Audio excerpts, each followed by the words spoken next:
When I went in to get diagnosed as to whether or not I was a candidate for LASIK eye surgery, I was told by the doctor of optometry at the Wolfe Eye Clinic, Joe, not only are you a candidate, you are the perfect candidate. He used those exact words with my wife and I in the clinic room.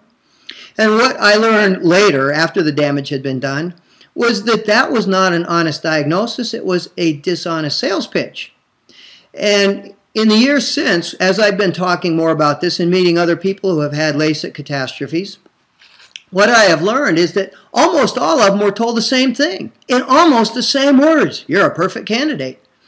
And what I've realized is that it's not a truthful statement. What it is, the intent of being told you're a perfect candidate is to offset the informed consent warning that you've just read and signed. So they give you this thing, watch the video, sign here, all the bad, but you, Joe, you're a perfect candidate. So you can ignore all that. And I can tell you, I know I watched the movie, I know I read the consent form, I don't remember a word, but I vividly remember that DO looking me in the eye and saying, you're a perfect candidate. And to my misfortune, believing that he was telling me the truth. The LASIK surgeon, in most cases, cannot tell you if you're a perfect candidate for two reasons. One is a universal reason, and one is a personal reason to you yourself. The universal reason is that they don't know. Fact of the matter is, the industry is practicing a form of militant ignorance. They don't know because they don't want to know what sort of complications are being caused. They aren't following up. The Wolfe Eye Clinic certainly is not following up with me to find out, well, how are you doing 3 years, 4 years, 5 years out? How's the eye pain? How are the glasses, the many different pairs of glasses you're wearing? They don't know what's going on in my case because they don't want to know, and they don't respond to my letters. And that's pretty much the case across the board. The Wolfe Eye Clinic has no doubt from all the letters I've sent them, which are posted on my website, most of which they never responded to, they have no doubt that I was an adverse outcome. They are legally required to report that to the Food and Drug Administration. All adverse outcomes in LASIK are legally required to be reported, but they did not. And you can see that whole sad story in my correspondence with them. So when they tell you you're a perfect candidate, ask them some questions like, why do you say that? Over the last 5 years, how many of your patients have had LASIK-induced dry eye disease? Over the past 5 years, how many of your patients have ended up back in glasses? Over the past 5 years, how many of your patients on and on?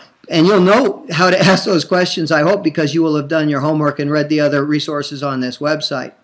The other reason they can't tell you if you're a perfect candidate or not has to do with you personally. And perhaps your doctor, and there probably are some good ones, perhaps your doctor has asked you this. But in my case, they couldn't tell me that I was a perfect candidate because they didn't know me. If they haven't asked you about your job, about your hobbies, about your lifestyle, they have no way of knowing whether or not you are a perfect candidate for LASIK. For example, if you love to ride a bike, if you love to ride a motorcycle, if you love to ride out in a convertible, you have a particular risk. If your job requires driving, if your job requires driving at night, you have a different risk profile. If your job requires a lot of working at a computer, a lot of reading, you have a different profile. If they haven't talked to you about your specific lifestyle, your career, your avocations, they can't tell you whether or not you're a perfect candidate. They can't tell you the specific risks. All they can tell you is generally, these are the risks, but they can't tell you if you are at acute risk or special risk. You know, I'm haunted by a call I got from a young man after he watched the first video I posted a year or so ago. He was a PhD student in English literature, told by a LASIK surgeon, you're a perfect candidate. They mangled his eyes so that he really can't read anymore and he can't work at a computer. And the last time I talked to him, he was at risk of going from being a PhD student in English literature, working toward being a professor, to potentially having to go on disability because LASIK screwed up the very things that he needed to do his job. He was not a perfect candidate. And you know, an ethical doctor would have said, you know, kid, you need your eyes for your living. How important is it to you to not be able to wear glasses if you're going to jeopardize the rest of your career? That's what an ethical honest doctor would have said. But unfortunately for this young man and his future, he did not get that honesty. There's one more thing that chances are they will not discuss with you, but it's a very important subject. In another video, I talk about the one complication of LASIK that almost no LASIK surgeon will talk to you about, and that is the emotional complications.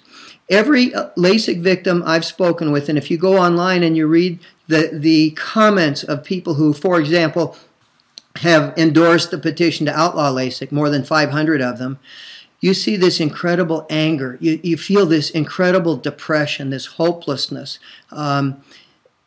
If they haven't talked to you about your emotional status, about your emotional resilience, about how well would you handle it if you end up with your eyes hurting all the time, if you end up not being able to see straight and not being able to have us correct that, would you really be able to handle that sort of an emotional adversity?